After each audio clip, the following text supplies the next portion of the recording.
Hello friends, welcome to our channel ত্রিহান্স blog. আজকে নতুন ভিডিওতে আপনাদের সকলকে স্বাগত জানাই। আজকে আমি শেয়ার করব 7 মাস থেকে 2 বছর পর্যন্ত বাচ্চাদের একদিনের খাবারের তালিকা। ভিডিওটি না টেনে পুরো দেখার অনুরোধ রইল, না হলে কিন্তু অনেক গুরুত্বপূর্ণ তথ্য মিস করে ফেলবেন। আমি কিন্তু প্রত্যেক ভিডিওতে মায়েদের জন্য ছোট ছোট টিপস শেয়ার করে থাকি। যাই হোক, এইবারে আমি চলে যাব বাচ্চাদের জন্য সকালের নাস্তা বা ব্রেকফাস্ট তৈরি করতে।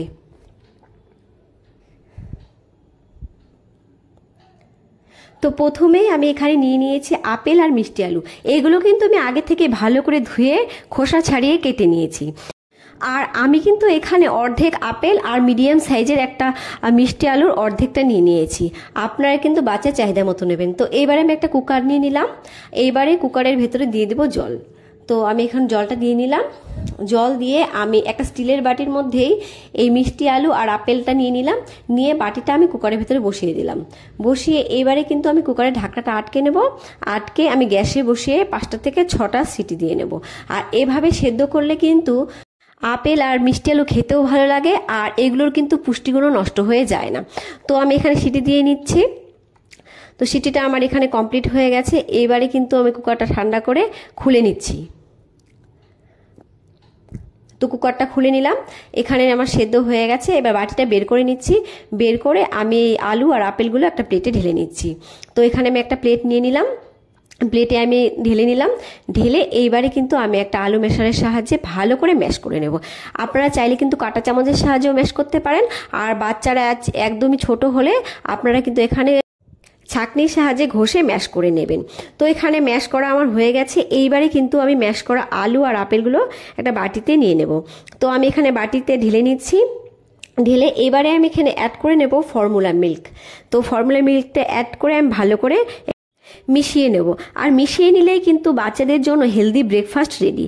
আর বাচ্চার বয়স যদি 1 বছর বা তার বেশি হয়, এখানে কিন্তু আপনারা যে কোনো হোমমেড স্যালাডও মেশাতে পারেন। তো এখানে কিন্তু বাচ্চার ব্রেকফাস্ট রেডি। এটা খেলে বাচ্চাদের পেটও ভরা থাকবে আর ওজনও বাড়বে। এবারে চলে যাব বাচ্চাদের দুপুরের খাবারটা রেডি করতে। তো প্রথমে আমি এখানে কুকার বসিয়ে নিলাম। কুকারটা গরম হয়ে গেলে এখানে আমি দিয়ে দিচ্ছি বাটার। তো আমি বাটারটা দিয়ে দিলাম। এবার বাটারটা গলে গেলেই আমি এখানে দিয়ে দেবো অল্প পরিমাণে গোটা জিরে। তো আমি এখানে গোটা জিরেটা দিয়ে নিচ্ছি। আমি গোটা জিরে দিয়ে কয়েক সেকেন্ডের মতো ভেজে নেব। তো ভাজা কমপ্লিট। এইবারে আমি এখানে দিয়ে দিচ্ছি মিষ্টি কুমড়ো।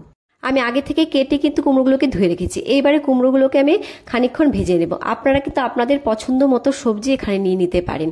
তো এখানে কুমড়ো ভাজা কমপ্লিট। এইবারে আমি এখানে দিয়ে দেবো মুসুর ডাল আর চাল। আমি কিন্তু এই চাল আর ডালগুলো আধ ঘন্টা ভিজিয়ে রেখেছিলাম জলে। আর এরপরে কিন্তু ভালো করে আমি ওয়াশ করে নিয়েছি। এবার চাল আর ডালটা কুকারের ভেতরে দিয়ে দিচ্ছি। কুকারের ভেতরে দিয়ে আমি এবারে অল্প নেড়ে নেব। আপনারা চাইলে কিন্তু এখানে মুগ ডালও ব্যবহার করতে পারে। তো আমার নাড়া কমপ্লিট। এইবারে এখানে দিয়ে দেবো অল্প নুন আর অল্প পরিমাণে হলুদ। আপনারা কিন্তু চাইলে নুন আর হলুদটা স্কিপ করে যাবেন। এবারে আমি নুন হলুদ দিয়ে ভালো করে মিশিয়ে নেব। তো হলুদটা আমি এখানে দিয়ে নিলাম। এইবারে একটা চামচের সাহায্যে ভালো করে আমি মিশিয়ে নেব। মিশিয়ে এখানে দিয়ে দেবো পরিমাণ মতো জল। আমি জল দিয়ে কুকারের ঢাকনাটা আটকে দেব। আটকে 5টা থেকে 6টা সিটি দিয়ে নেব। আপনারা চাইলে কিন্তু এটা কড়াইয়ের মধ্যেও করতে পারেন। আর কুকারে করলে যেহেতু তাড়াতাড়ি হয়, তাই আমি একটু কুকারেই দেখাচ্ছি এটা। তো আমি এবারে কুকারের ঢাকনাটা আটকে নিলাম। আটকে এবারে আমি সিটিটা দিয়ে নিচ্ছি। আর বাচ্চার বয়স যদি 8 মাসের কম হয়, তাহলে এখানে ঘি আর নুনটাও কিন্তু স্কিপ করে যাবেন। আর শুধু সবজি দিয়ে সেদ্ধ করে নেবেন। তো এখানে আমার কিন্তু সিটি কমপ্লিট। এবারে কিন্তু আমি কুকারটা খুলে নেব। তো আমি এখানে কুকারটা খুলে নিচ্ছি। খুলে নিয়ে আমি এবারে একটা আলু ম্যাশারের সাহায্যে ভালো করে ম্যাশ করে নেব। তো এখানে ম্যাশ করা কমপ্লিট। এবারে আমি খাবারটা একটা বাটিতে ঢেলে নিচ্ছি। তো এখানে কিন্তু তৈরি হয়ে গেল বাচ্চাদের জন্য হেলদি লাঞ্চ। এবারে আমি চলে যাব বাচ্চাদের জন্য সন্ধে বা বিকেলের স্ন্যাক্স তৈরি করতে।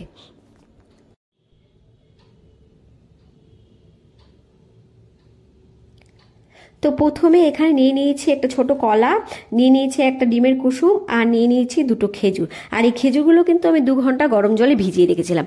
এইবারে আমি খেজুরের খোসাগুলো ভালো করে ছাড়িয়ে নেব, কারণ খেজুরের খোসা খেলে কিন্তু বাচ্চাদের পেটে ব্যথা হতে পারে। তো এখানে আমার ছাড়ানো হয়ে গেছে। এবার একটা ব্লেন্ডার নিয়ে নিলাম। ব্লেন্ডারে আমি একে একে দিয়ে নিচ্ছি ডিমের কুসুম, কলা, খেজুর আর অল্প জল, এগুলো দিয়ে আমি ব্লেন্ডারের ঢাকনাটা আটকে এটার একটা পিউরি বানিয়ে নিয়ে ফিরে আসছি। তো এখানে পিউরিটা আমার রেডি হয়ে গেছে। এবারে আমি কিন্তু বাটিতে ঢেলে নেব। এই খাবারটা কিন্তু আপনারা বাচ্চাদের সকালেও খাওয়াতে পারেন ব্রেকফাস্ট হিসাবে। আর বাচ্চার বয়স কিন্তু 8 মাসের কম হলে আপনারা ডিম কখনোই খাওয়াবেন না, ডিম খেলে বাচ্চার সমস্যা হতে পারে। তো এখানে আমার রেডি হয়ে গেছে। এইবারে কিন্তু আমি চলে যাব আমার ডিনারটা রেডি করতে। আর বাচ্চার বয়স 1 বছরের বেশি হলে আপনারা কিন্তু বাচ্চাকে চিবিয়ে খাওয়ানো শেখাবেন। চিবিয়ে খেলেও কিন্তু বাচ্চাদের ব্রেনের বিকাশ ঘটে। তো প্রথমে আমি এখানে নিয়ে নিয়েছি অল্প গ্রেট করা গাজর আর খেজুর। এই খেজুরটা কিন্তু আমি জলে ভিজিয়ে নরম করে নিয়েছি। তো এইবারে কিন্তু আমি ব্লেন্ডারের ভেতর এই খেজুর আর গাজরটা দিয়ে দেব, দিয়ে আমি ব্লেন্ড করে নেব। বাচ্চারা চিবিয়ে খেতে পারলে আপনাদের কিন্তু ব্লেন্ড করার কোনো প্রয়োজন হবে না। তো উপকরণগুলো কিন্তু ব্লেন্ডারের ভেতর দেওয়া হয়ে গেছে। এইবার অল্প জল দিয়ে আমি ব্লেন্ডারটা ঘুরিয়ে নিয়ে ফিরে আসছি। তো এখানে কিন্তু আমার মিশ্রণটা রেডি হয়ে গেছে। এইবারে কিন্তু আমি চলে যাব আমার মূল রেসিপিতে। তো এখানে আমি গ্যাসে একটা প্যান বসিয়ে নিয়েছি। প্যানটা গরম হয়ে গেলে আমি দিয়ে দিচ্ছি ঘি। ঘি দিয়ে আমি ঘিটাকে একটু গলিয়ে নেব। গলিয়ে আমি এখানে দিয়ে দেব আমার তৈরি করা মিশ্রণটা। তো আমি এখানে তৈরি করা মিশ্রণটা ঢেলে নিচ্ছি। ঢেলে আমি অল্প ভেজে নেব এটাকে। বাচ্চার বয়স যদি 7 মাস হয় তাহলে কিন্তু আপনারা এখানে ঘি না দিয়ে জলের মধ্যে এই পিউরিটা ঢেলে দেবেন। তো এখানে কিন্তু আমার ভাজা হয়ে গেছে। এবারে আমি খানিকক্ষণের জন্য এই গাজরটাকে সেদ্ধ করে নেব। আর এভাবে পিউরি করলে কিন্তু সেদ্ধ করতেও খুব একটা সময় লাগে না। তো এইবারে আমি এখানে অ্যাড করে দিচ্ছি অল্প সুজি। আমি কিন্তু এই সুজিগুলোকে আগেই ড্রাই রোস্ট করে রেখেছিলাম, তাই সুজি আর ভাজলাম না, ডাইরেক্ট আমি এখানে দিয়ে দিলাম। দিয়ে এবারে আমি ভালো করে মিশিয়ে নিচ্ছি। মিশিয়ে আমি এখানে দিয়ে দেবো জল। আর বাচ্চার বয়স 1 বছরের বেশি হলে কিন্তু এখানে আপনারা জলের পরিবর্তে দুধও দিতে পারেন। তো আমি জল দিয়ে নিলাম। দিয়ে আমি ভালো করে খুন্তির সাহায্যে আমি সুজিগুলোকে মিশিয়ে নেব যাতে কোনো লাম্পস না থাকে। মেশানো আমার হয়ে গেছে। এবার গ্যাসের ফ্লেমটাকে আমি মিডিয়ামে রেখে সুজিগুলোকে ফুটিয়ে সেদ্ধ করে নেব। আর রাতে কিন্তু ঘি খেলে অনেক বাচ্চার গ্যাস বা পেটে ব্যথার সমস্যা হতে পারে। সেক্ষেত্রে কিন্তু আপনারা বাচ্চাদের ঘি না খাইয়ে এভাবে জল বা দুধে সেদ্ধ করে নেবেন। তো এখানে কিন্তু আমার সুজিটা প্রায় হয়ে গেছে। এইবারে কিন্তু আমি গ্যাসটা অফ করে সুজিটা নামিয়ে নেব। আর আমি সুজিটাকে একটু পাতলাই নামাবো, না হলে কিন্তু সুজি কিন্তু ঠান্ডা হলে অনেকটা ঘন হয়ে যায়। তো আমি এবার সুজিটা নামিয়ে নিচ্ছি। এখানে বাটি নিয়ে নিলাম, নিয়ে আমি সুজিটা ঢেলে নিচ্ছি। আর দেখুন কি দারুণ আকর্ষণীয় কালার হয়েছে। আর এরকম কালার হলে কিন্তু বাচ্চারা খুব পছন্দ করে খেতে। সুজিতে রয়েছে ক্যালসিয়াম, আয়রন, ম্যাগনেসিয়াম, পটাশিয়াম ও সোডিয়াম। এছাড়া রয়েছে জিঙ্ক, কার্বোহাইড্রেট। আর সুজি খেলে কিন্তু বাচ্চার হাড় শক্ত হবে আর রক্তে হিমোগ্লোবিনের মাত্রাও বাড়বে। এছাড়া বাচ্চাদের কিন্তু ওজন বাড়াতেও সুজি সাহায্য করে। আজকে এ পর্যন্তই। ভিডিওটি ভালো লাগলে লাইক করে দেবেন আর চ্যানেলটাকে সাবস্ক্রাইব করে বন্ধু হয়ে পাশে থাকবেন নতুন নতুন ভিডিও পাওয়ার জন্য।